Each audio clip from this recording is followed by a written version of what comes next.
Where are you on your journey to wellness? As today's guest calls it, being fit and fabulous. Do you have it well in hand, or are you struggling? If you are still searching for answers to your own wellness, or perhaps striving for better and wanting ways to inspire yourself and your family, then this conversation is one you won't want to miss. You're listening to the Positively Living podcast.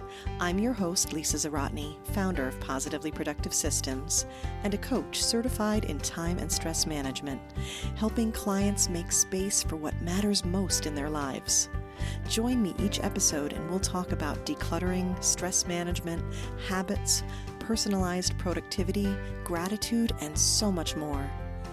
I understand the overwhelm of life because I'm a wife, mom to kids and cats, and a former caregiver. I'm here to help you choose what's right for you so you can do less, live more, and breathe easier. Sound good? Let's get to it. Today, I welcome Dr. Orlena Kerek to the Positively Living podcast. Dr. Orlena trained as a pediatric physician and is now a health coach and creator of the program Fit and Fabulous Family. She has been featured on Mind, Body, Green and BBC. Her podcast, Fit and Fabulous, is available on iTunes.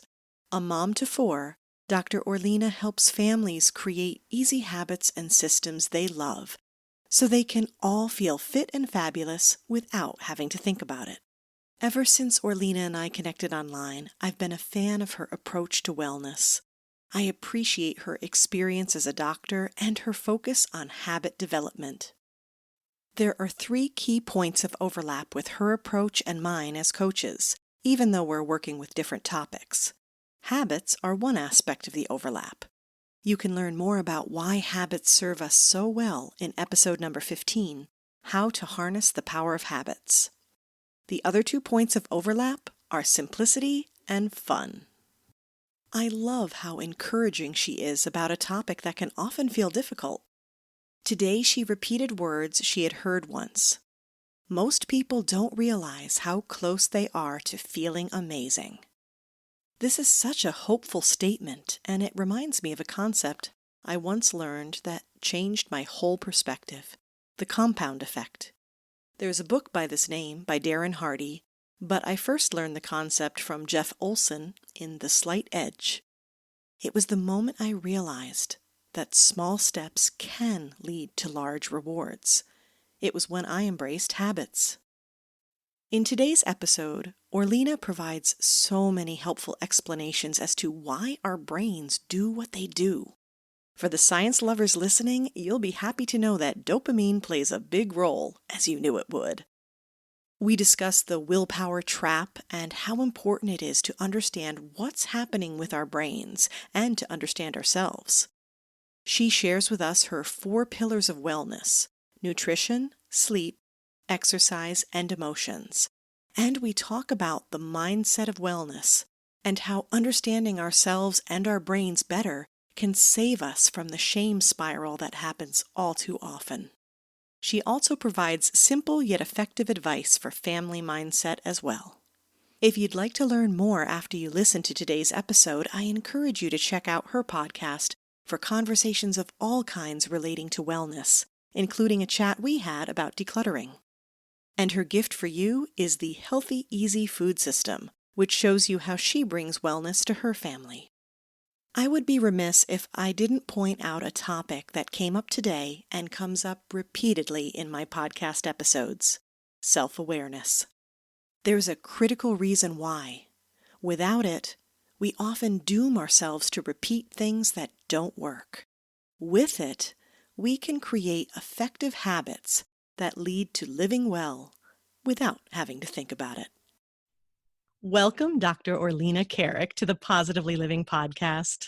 Thank you, Lisa. Thank you so much for having me. Orlena, you and I connected online, and I was immediately taken with your approach to wellness. I appreciate your experience as a doctor and your understanding of habit development and, how that's key to creating a life of wellness for the whole family. And I knew you'd be a great fit for this podcast and a wonderful resource for listeners. And the fact that you appreciate fun as one of the main points of all this, I knew we had to talk. So I'm so happy that you're here. And I would love if you would tell us a bit in your words about who you are and who you help and what lights you up. Oh, Lisa, thank you so much. I feel like I can't quite live up to your amazing words. So I am Orlena. I was a pediatric doctor from the UK, and we moved to Spain nearly 10 years ago now. And the work that I do is on inspiring women to feel fit and fabulous, so to feel healthy, to lead a healthy lifestyle. One of the things I really believe is that it's so easy to live a healthy lifestyle and we can feel fit and fabulous. And most people just don't realize. I love this quote. Most people don't realize how close they are to feeling amazing. And I don't quite know who said that, but something along those lines. So what I do is I help mums, because obviously they need to feel fit and fabulous and they need to take care of themselves and they need to be healthy. They also need to demonstrate all these things to their kids. And they also want their kids to grow up to be healthy.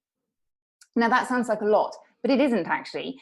It's actually really easy when you get into the habit of it. And that's really what I want to show people, is that it's easy and fun. It's just living normal life. And it just feels like this huge, great obstacle that we have to jump over. And actually, really and truly, it's just super simple. Well, how encouraging is that, right?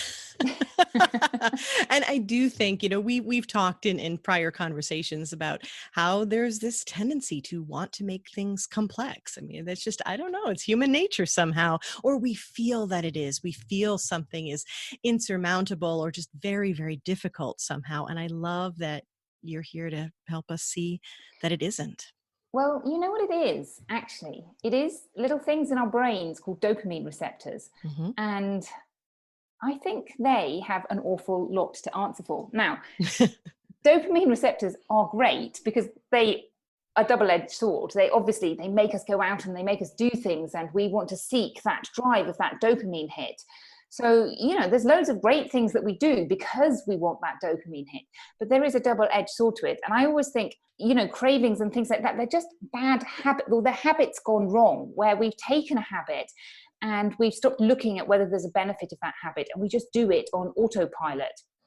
But again, the double-edged sword is, hey, you know what? You can get all of those good habits and train your body and, your way of life, your house, as we were talking about in my podcast, and you can create it to set it up so that you're maintaining those good habits and you're getting those dopamine hits from maintaining those good habits. And it's just as easy, but you also get all those benefits. It's just, you have to take a little step backwards and have a look at the habits and go, oh, you know what? I need to replace this habit of sitting on the couch with this habit of going for a walk around the block. And it's not a big change. Okay, it feels like a big change the first time you do it, but by the time you've done it 5 times, you'll have forgotten that you were ever sat on the couch. And I think that's the beauty of it, is being aware of how our brains work and using our brains in such a way that we're making our bodies do what our brains want our bodies to do. Right. And being able to have that conversation with the brain, because the brain just wants to protect us. I don't want this to be too difficult. It's okay. We can do this. It's not going to be so difficult. I love that. Yeah, exactly. Right? So we've got like 2 parts of our brain. So our frontal cortex is that planning thing, which goes, hey, do you know what? We're going to give up chocolate for an entire month. Let's make it a month. This is a great goal. I know I can do it. We're just going to use discipline to get through this. And then we've got what we call the more basic parts of our brain. And that goes, hey, you know what? I love chocolate. It's 3:00 in the afternoon. We normally eat chocolate. We're eating chocolate now. And you have this mismatch between your brain. So once you can understand this conversation and go, okay, so perhaps a month is a little bit too long. Let's go with a week. Let's see if that's more realistic. And we're not going to use discipline, because discipline might get you through a little bit, but it's not something you really want to rely on. You want to be relying on that habit. So you have to build that habit up. But if you don't quite understand how your brain works, then you can fall into these big traps. And that's what happens to people who think, okay, I'm going to have a New Year's resolution and I'm going to get up, I'm going to run a marathon every Saturday, I'm only going to eat cabbage, I'm never, ever going to treat myself. well, they're taking on too much. And by mid-January, probably, they've gone, I can't do this. Then what happens is you have this sense of frustration at yourself. Oh my goodness, I'm a failure. You start taking it personally and thinking, oh, it's because I'm useless, as opposed to, oh, it's just physiology. I've got a body. And that can lead to you not wanting to try again and not wanting to try again. But once you really just understand what's going on, it's just dopamine, it's just the way your brain works, just human bodies, just biology. We're all human. This is what makes this particular human tick, and what this doesn't tick, that's fine. And then you can create a sensible plan and go, yeah, this is easy. I can stick to this now. Love this so much because it is so common. Listen, if you're listening right now and you're a human and you have a brain, this applies to you. If you're a cat, you probably weren't listening and you really don't care. But it is so true. We get into the willpower trap, right? And then it creates this vicious shame failure cycle of sorts, and that breaks my heart. And that's something that I want to change, and why I'm here advocating for this.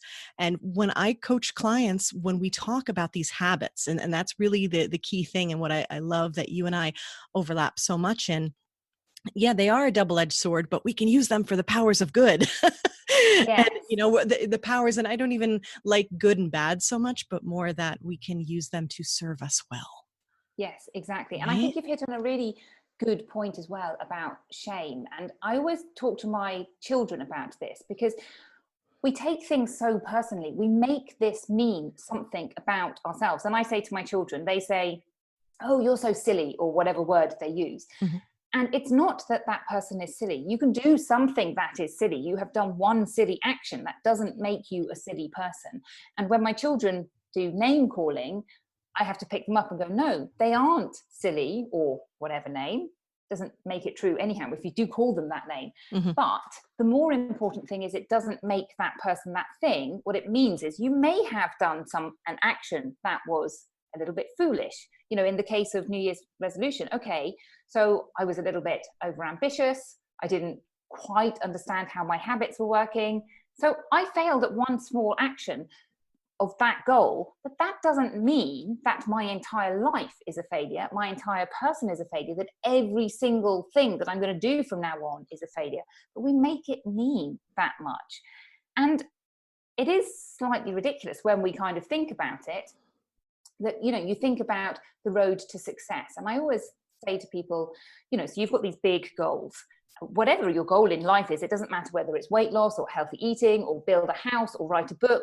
But so this is your goal that you want to create, and you're going to get to this goal in however many steps. Now, I can guarantee you that you're not going to go there directly in a straight line. If it's a big goal, it's not like you go, okay, one step here, one step here. Oh, I've done it. It doesn't work like that. You go one step here. Great. I did something fabulous. Oh, I ate that chocolate again. Didn't mean to eat that chocolate. Okay, that's fine. If you take a step back and think before you get there, okay, you're going to take a wrong turning, or you're going to have a little hiccup, you're going to eat 5 bars of chocolate in this whole journey, then you just think, oh, well, I knew this was coming. It's fine.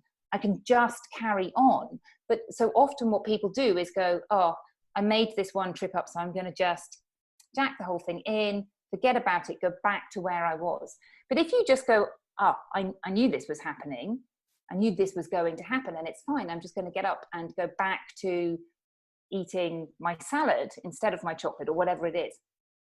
Then you're back on the path. And again, it's just about getting perspective of the whole system and how it works, and how habits work, and how our bodies and our brains work. Right. And when you have that understanding, and the understanding of how you work too, and what motivates you, and all the components that go into creating these kinds of habits, you can build in a lot more flexibility, and keep from that trap of saying, oh, well, forget it. And by the way, I would like to state that no chocolate was harmed in the making of this episode. I'm very pro chocolate. I just want to state that. But yeah, it's the idea of understanding where we're coming from. And there is so much similarity in the conversation you and I had on your podcast about decluttering and setting up our space, and that connection to saying it's going to take steps, and it's going to take thinking in terms of how the system works and what you can do one step at a time to get toward that goal that you're looking for, how you want something to be, or in this case, how you want to feel and how you want to live. Yes, absolutely. And I totally agree. So when you were talking on my podcast about, what do you want to use your space for? It's similar to, okay, what exercise am I going to do? How does my brain and body tick? I have to find an exercise that I really enjoy. Now, I'm a swimmer. I love swimming. I love swimming because it's a group activity, but we don't do a lot of talking. There we go. Introvert group activity. Yeah. But the group activity really helps me be accountable because, if I've got an appointment at 7 o'clock in the morning at the beach and I know that some other people are there and they're expecting me to be there, then I will be there. If I've got an appointment with myself, I tend to, I may make it, but I will often do half the amount of swimming. Whereas if I've got somebody there, then we just keep each other going. We say, well, we'll go this far, and we just do it. I don't know what the difference is, but I find it a difference, but I'm aware of that difference. And so I can use that to create habits easily for myself. Exactly. That awareness, that's something that I've spoken about many times. I call the number one productivity tool for us is that self-awareness. And what you're talking about, Gretchen Rubin has something called the 4 tendencies, and she has a book by that title and a quiz that you can take online. I'll include it in the show notes. And, there are 4 tendencies. Again, these are generalized groups. Every time you have a self-assessment kind of quiz out there, you're going to have 4 groups, and it's not necessarily going to be, the end all be all of understanding how you work. But I think it's a really interesting system to think about in terms of how you show up, and what you're describing about showing up in that accountability for others in a group and how that spurs you on to do better, but also do what you need to do for yourself, is termed an obliger.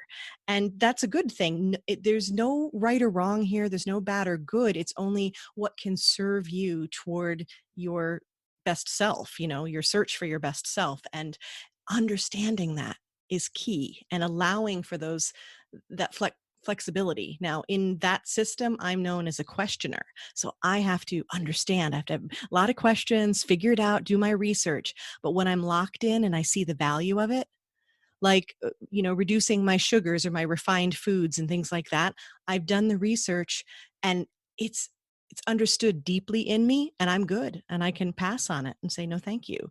But I have to do that research first. I have to believe in the value of it. So yeah, when we understand ourselves, what motivates us, what connects to our values, it makes this habit forming so much simpler. Much easier. And I think as well, thinking about understanding, and you talking about sugar, I think when you really understand exactly the implications of what happens, you start seeing it in a different light. And I also know that I love fruit and vegetables. I'm all about fruit and vegetables, and think fruit and vegetables is the key to a healthy diet.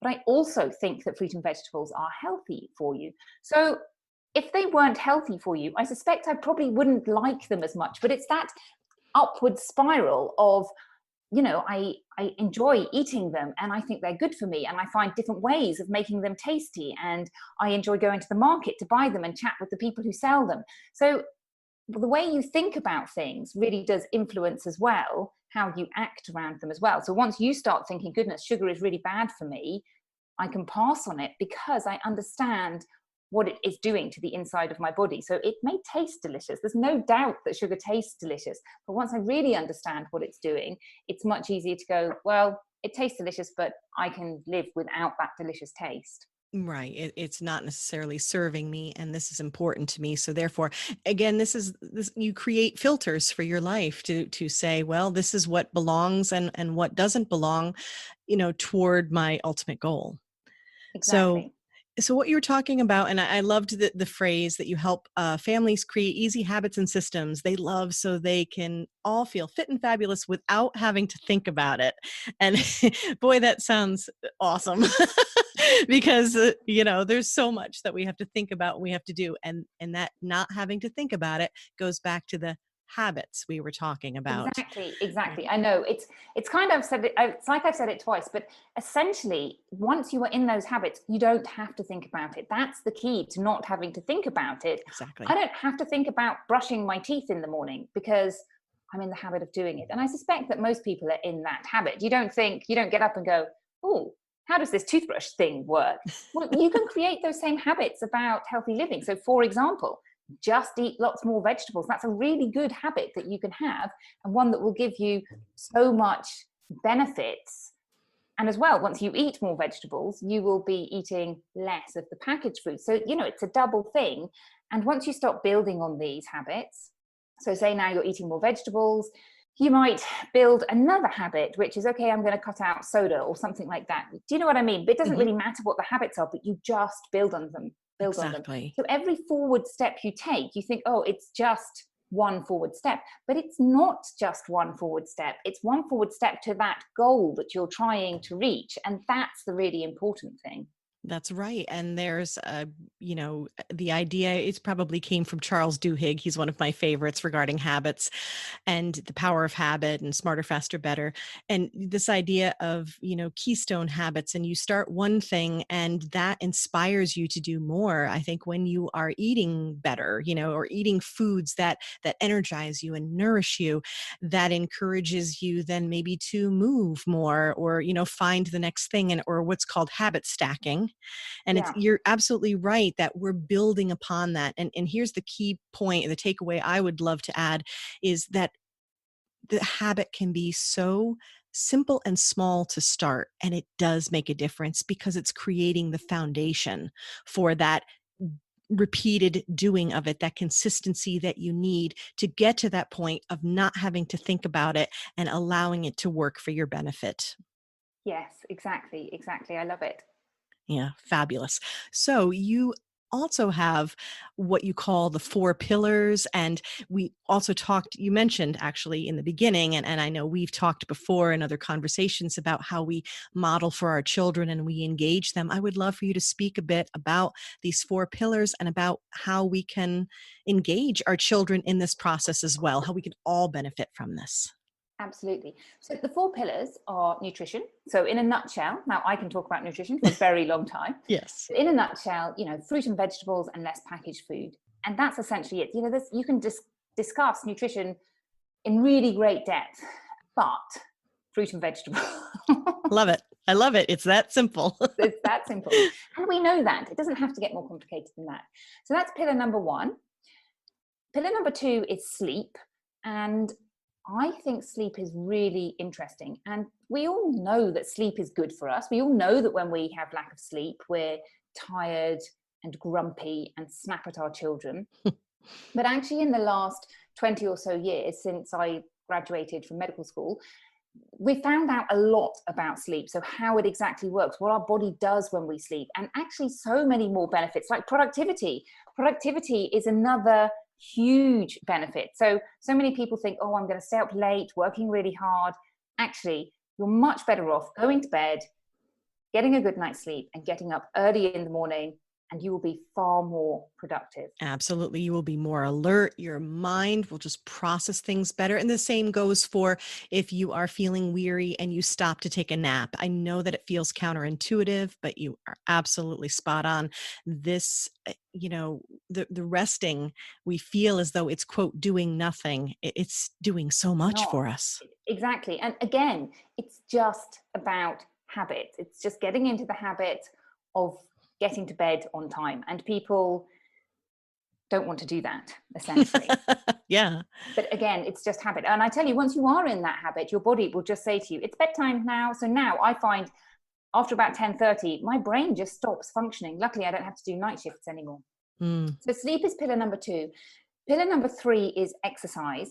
And I think exercise is the key to feeling fit and fabulous. It's really where we get energy from, we get our strength from. And, it's not, if you want to lose weight, it's not fabulous as a weight loss tool, but it is super important for our bones, our heart, our lungs, for our well-being, which leads me into pillar number 4, which is emotions and mindset. And I think that mindset is really the foundational pillar that we need to have. It's not necessarily where you need to start, but it sort of wraps everything up and draws it together. And, you create improvements in these pillars step by step by step. So, you might decide that you want to start with nutrition and then move to exercise and then move to sleep. I wouldn't suggest doing absolutely everything all at once unless you've got somebody to help you do it who can guide you through that process. But those are the 4 pillars. And then your next question was about children and how we can get children involved. And the biggest thing that we can do is lead our own healthy life and eat healthy food. And your children will just copy you, and they will grow up eating healthy food, which they will think is normal food. They won't think, oh my goodness, I eat really healthily. They will just think, this is how we eat. And they will just copy how you are. So for example, my son, who's 10, he likes to get up with me in the morning and go for a swim and go for a cycle because that's what he sees me doing. He was a bit exhausted last time, so we haven't done it for a week or 2. But they just copy. And equally, as far as emotions go, and it can be tricky teaching children emotional wellness. And it's something that obviously their brains don't mature until they're 26. So it's not something that you're going to complete by the time they're 6 or 7.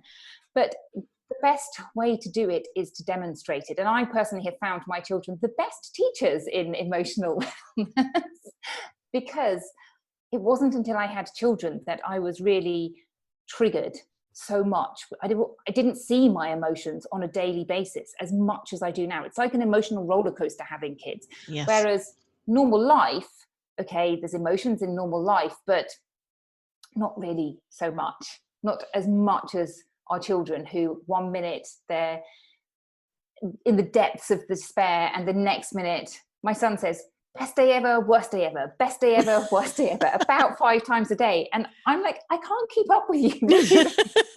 Like, just keep me posted because I'll be over here exactly. doing something else. But yes, no, I that resonates with me quite a bit. Yeah, well, we have these things called mirror neurons in our brain. So, when you hear somebody laugh and then you're laughing and you think, why are we laughing? It's really funny, but I have no idea why we're laughing. Well, it's the same with children and their big emotions. So they get cross, they get frustrated, they get angry, they get excited, they get ecstatic, all of these big emotions that they just haven't quite learned to dampen down a bit. And they throw them at us and we mirror them. And the same thing can happen. Like, why are we all so angry? What are we upset about? What are we frustrated about? I just don't get it. It's been really interesting being a parent from that point of view to understand my emotions much more.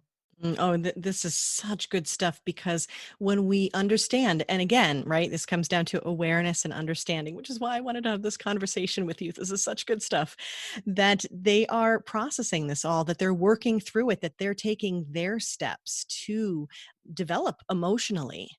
If we sit back and create a safe space for them and let them process all that and try not to mirror it and instead hold the space for them to process it. And the other thing that I love to do with my children, right or wrong, I find that it's a good thing for them and a good thing for me is having conversations about these things. Just generally what we're doing and why we're doing it. But I absolutely agree that the first step, first and foremost, is simply doing it based, whatever it is that we're doing, taking these healthy habits and doing them for our benefit and simply modeling for them. But when they do get curious, I love to have these conversations as to why, because my children do sometimes wonder, like, why are you not having that cake? I'm like, well, it's delicious, but I'm going to wait until my birthday. I'm having it on my birthday. Thank you very much. But for right now, it's not serving my body, especially, everybody has different things that they're dealing with, different levels of wellness, things that they've gone through. I mean, women have different hormonal shifts, right? And things that are changing how we live and how we feel. And so I feel as though how we respond to and the habits that we develop for our fitness and our general health, I think that's something that's really personal. Yes, I agree. And I think as well that those 4 pillars are really the fundamental 4 pillars. And I see Yes. often on Facebook, I saw a post recently, someone saying, oh, what do you do for when you're feeling tired, or how do you improve your health? And somebody said, try vitamin B. And somebody said, try magnesium. And someone else said, try this. And somebody else said, try that. And my answer is, go back to those 4 pillars. And when you have perfected those 4 pillars, then start thinking about all of these other things, because most people have quite a long way to go in improving this. Now, it might be that you have, medical symptoms, in which case go to your doctor. I'm not suggesting you shouldn't go to your doctor and get checked up if you think that there is something wrong. But if you're just feeling, okay, I need to improve my life, I feel a bit tired, I feel a bit apathy, I feel a bit like I just want to feel more healthy and more fit, then go to those 4 pillars and work on those 4 pillars. And the key is in there. Right. There's so much room, I think, for improvement and discovery in these basic foundational things that we've forgotten. My favorite thing in the world to recommend for productivity is sleep. I'm a big fan of sleep. Well, it's a really big one. And I think as well, like if you want to lose weight, it's one of the things that you really have to take care of before you start thinking about all of these other things. And people I don't think they really understand that it's really difficult to lose weight if you're not sleeping properly. You want to eat more when you're sleep deprived, but It also has knock-on hormonal effects. And you just think it's such an easy thing to do, isn't it? To get 8 hours sleep. And we all feel better after a good night's sleep. We know that. Yet why do we deny it to ourselves? It's very strange. Yeah, I have many theories, and that could be another conversation for another day, but I think this is just the right amount of information for listeners to step forward and make some changes that are easy, that are simple to make a difference in their lives. So I would love to wrap things up with a little bit of fun, which I know you're a fan of, and a little bit of inspiration. So I would love for you to share with us a song that always makes you dance. I have so many songs that make me dance. It's hard to And I choose, think, right? yeah, difficult to choose. But I think also dancing is another great thing. It's a great exercise. Mm-hmm. It's great for your emotions. And it's one of those magical emotional things. Put on some sad music, you feel sad. Put on happy music, you feel happy. But the song I am going to choose, having 4 children who all play lots of Lego, is the Everything is Awesome song from the Lego movie. And we put it on after dinner when I teach my children how to do the clearing up. And we put on the Everything is Awesome song on repeat for some strange reason. But I love it. It's about working as a team, and it goes through everything is awesome. Your socks are awesome. Allergies are awesome. I think that's fantastic. First of all, I'm a big fan of that song. I know everybody is shocked. You're glad you're sitting down for this, right? I love that song. And you're talking about so many good things with that. It's energizing. It helps with that habit, and it makes the habit of, in this case, cleaning up fun. So that's fantastic. I love it. Now, how about a quote or a mantra that you share most often? Here is my quote. The best thing you can give your children is your own happiness. And the second best thing is vegetables. Yes, there we go. And you are not the first person to talk about vegetables on the Positively Living podcast. So that's just fantastic. But okay, great. I will definitely have that quote available. And lastly, what or whom are you grateful for today, Orlena? Oh, everything. I am grateful to you for being on my podcast, for being patient after the slight disaster we had in recording it. I'm also grateful for my family and all our health. And I'm grateful for living in Spain and for having the house. And I could carry on, but I'm going to stop there. I think that's wonderful. And the fact that you can carry on is, that makes me feel grateful that you have so much to be thankful for. And I am certainly thankful for you and having you here today. And I would love to know, I'm sure the listeners would love to know, where they can find you online and maybe something you have available for them. Oh, thank you for asking. So my podcast is Fit and Fabulous at 40 and Beyond. My website is Dr. Orlena, and that's drorlena.com. And on there I have what's called an easy systems video. So it's a video which goes through an easy system to create food. It's my system that I use. It's not supposed to be one that you replicate. It's supposed to give you inspiration to show you how you can do it. But Great. you can sign up and get that little video. Wonderful. I'll make sure to have the links to all of these things that you mentioned in the show notes. Thank you, Orlena, for sharing your light in this world and for sharing it with us. Thank you so much for having me. The best thing you can give your kids is your own happiness. And the second best thing is vegetables. Dr. Orlena Kerek. Thank you for joining me on the Positively Living podcast. Your time is precious, and I'm honored you chose to spend it with me. If you'd like more information on today's show, you can find a link to the show notes on positivelyproductive.com/podcast. If you found value in this show, please click subscribe, and even better, give a quick review on iTunes. It supports me and will help others find the show. If you'd like more positive content, come join me on social media. Positively Productive on Facebook and positively_Lisa on Instagram. Get ready for kids, cats, and all my quirky humor over there.